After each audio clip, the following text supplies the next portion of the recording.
புது வரவு பாருங்க. இவன் பெரியவன் சின்னவன். இவன் கொஞ்சம் துருன்னு இருப்பான்.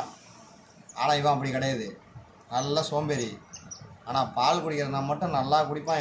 இவன் தாண்டி இப்போ தான் நடக்க ஆரம்பிச்சிருக்கான் கொஞ்சம் கொஞ்சமாக. இவன் கொஞ்சம் நல்லா ஆக்டிவாக இருக்கிறான், இவன் கொஞ்சம் டல்லாக இருக்கிறான் மதன்னு. மற்றபடி பார்த்தீங்கன்னா இவனை கீழே விட்டிங்கன்னு வச்சுக்கோங்க, நல்லா தாவிக்கிட்டு ஜிமுக்குன்னு போவான். நான் போகிறான் பாருங்க.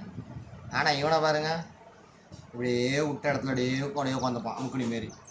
ஆனால் நல்லா குடிப்பாங்க, அவன் பால் குடிப்பாங்க நல்லா குடிப்பான். ஆனால் குடியாரன்னு நினச்சிடாதீங்க. இவனை பார்த்தீங்களா எவ்வளோ ஆக்டிவாக இருக்கான் பாருங்க.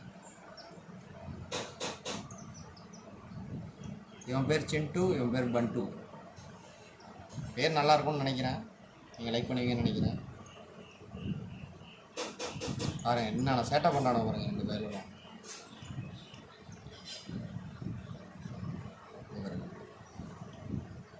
இவனை பார்த்தீங்களா, பசி வந்துட்டுன்னு நினைக்கிறேன். வாயை பாக்குங்கிறான் பாருங்க. பசி வந்துட்டு அவனுக்கு. இவர் பாருங்க, இவர் நல்லா சாப்பிட்டார். இவர் இப்போ பசி இல்லை, நல்லா சாப்பிட்டார். இவர் கொஞ்சம் ஆக்டிவ் ஆகிட்டார். இன்னும் கொஞ்ச நாள் விட்டோன்னு வச்சுக்கோங்க, நம்மளே மிஞ்சிடுவார். நம்ம கையிலலாம் நிற்க மாட்டார், மரத்தை கண்டா ஓடிடுவார் அப்படி. இப்போ பாருங்கள் கிளை மாரி பிடிச்சிடுவார் கையை. ரெண்டு பேரும் சேட்டை பிடிச்ச போயிடும். ஒன்றா விட்டோன்னு வச்சுக்கோங்க, அடிச்சுக்கிட்டு தானே போனோம் அப்படியே. பாருங்க, அது அந்த பெரியார் இருக்கான் பாருங்க, சின்னவனை போட்டு அமைக்கிட்டே இருக்கிறது. அவனை போட்டு அவன் மேலே ஏறுறது, பெல்ட்டி அடிக்கிறது.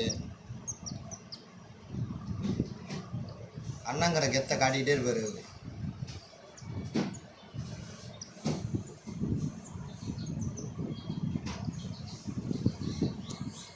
சரி, ஓகே, எங்களை அப்படியே அவங்க இடத்துல செட்டில் பண்ணிடுவோமா? ஓகே, பாய் சொல்லுங்கள், பாய்.